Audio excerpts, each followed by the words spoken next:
La parole est à monsieur Éric Ciotti. Merci, Monsieur le Président. Monsieur le Premier ministre, depuis quelques jours, nos concitoyens assistent médusés au psychodrame que leur offre la majorité et le gouvernement dans l'affaire Leonarda.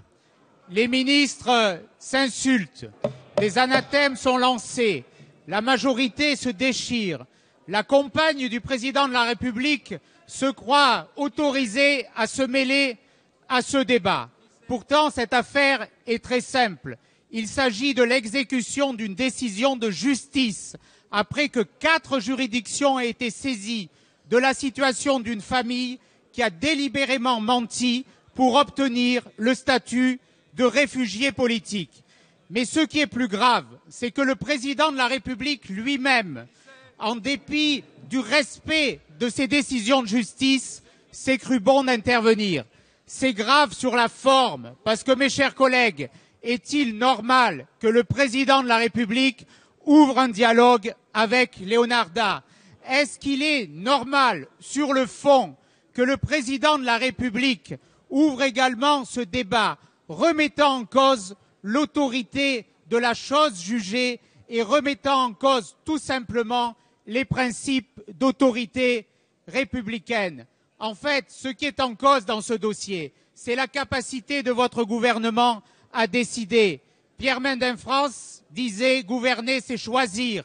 Pour le président de la République, gouverner, c'est transiger, c'est concéder, c'est renoncer. En permanence, il confond la loi de la République avec une motion de synthèse du Parti socialiste.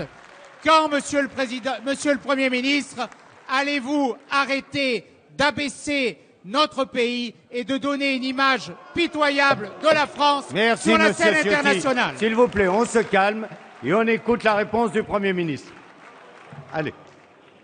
Monsieur le Premier ministre, vous avez la parole. Merci, Monsieur le Président, Mesdames, Messieurs les députés. Monsieur le député Ciotti, je crois qu'il est de bons conseils pour vous, comme tout le monde, de passer de l'émotionnel au rationnel.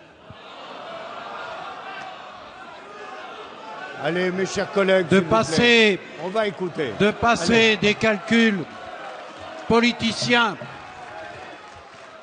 au principe de la République. Et je vous le dis à vous, Monsieur Ciotti, mais je le dis aussi à Monsieur Copé, qui est en train de préparer l'abandon du droit du sol au profit du droit du sang. Ça, ce n'est pas la République, Monsieur Copé.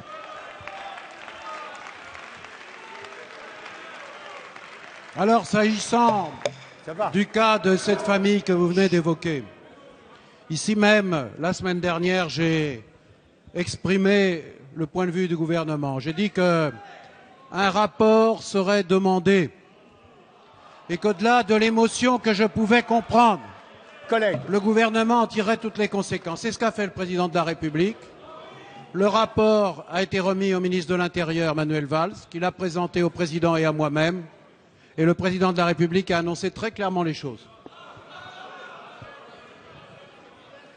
La première chose, on écoute c'est que s'agissant de l'éloignement du territoire national de cette famille, tout avait été fait après l'épuisement de tous les recours en respect strict de notre droit.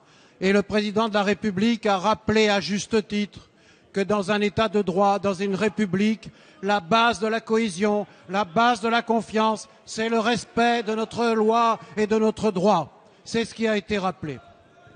Et en même temps, le président de la République a rappelé ce qui avait provoqué une émotion.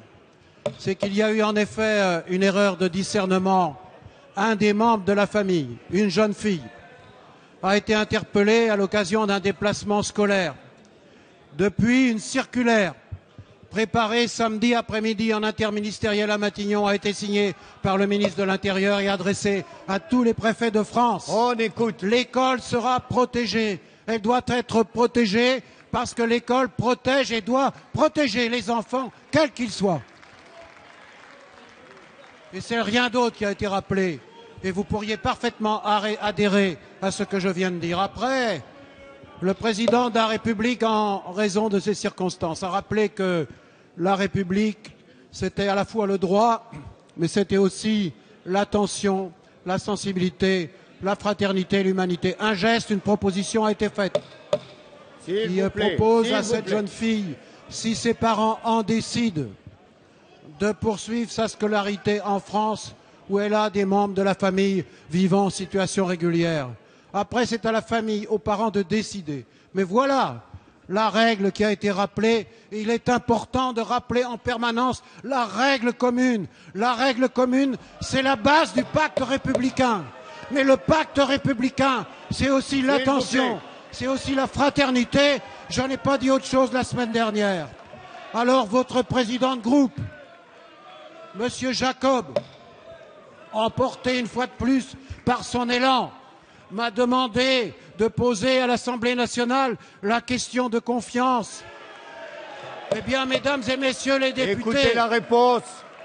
Je n'ai aucun doute de recevoir dans quelques instants, à l'occasion du vote de la loi de finances, la confiance d'une large majorité de l'Assemblée nationale pour mettre en œuvre le projet du président de la République, le redressement de la France, la bataille pour la croissance, pour l'emploi, la solidarité et la justice.